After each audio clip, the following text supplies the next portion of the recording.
Hi, I'm Ros Cardinal. I'm Managing Director of Shaping Change and creator of the Women's Leader Archetypes.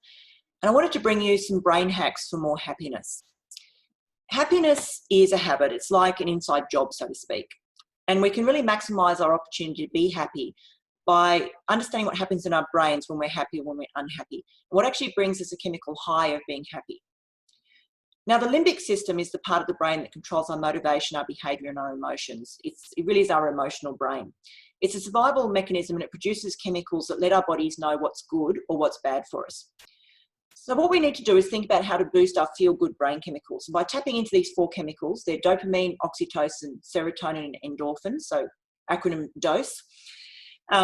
And our daily events and situations can trigger these neurotransmitters automatically, but there are ways that you can encourage your brain to produce them.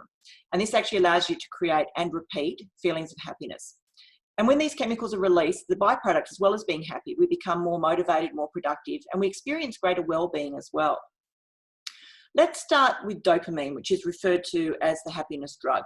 It really is responsible for motivating us to take action, make decisions, and to feel pleasure when we reach our goals. Dopamine is kind of like the brain's way of patting us on the back for a job well done, when we score a goal, when we get an A, we cross the finish line, for example. If you're experiencing procrastination, self-doubt, or lethargy, low dopamine levels actually could be to blame. So you can manufacture a few wins for yourself. There are some ways to increase your dopamine levels. Creating mini finish lines to cross instead of one big final one when a goal is achieved helps us feel good over a longer period of time. Our brain likes lots of little dopamine hits over time, not waiting until there's one big one at the end. Initiating acts of kindness towards other people actually gives your brain a dopamine hit. Another one, and you might not want to hear this, but quitting smoking.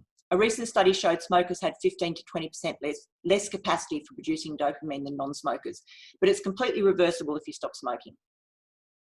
The next chemical of choice is oxytocin, which is referred to as the cuddle hormone.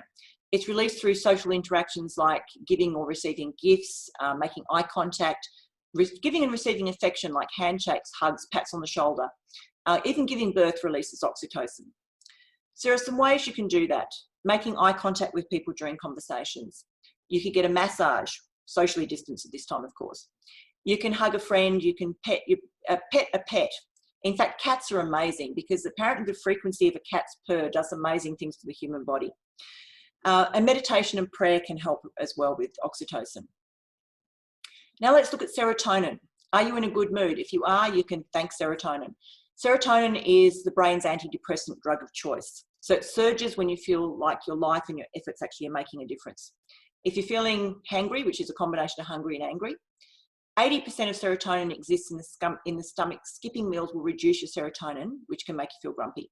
So when you are a bit hangry, eating something absolutely helps. So ways to increase serotonin. Expressing gratitude is a really good one.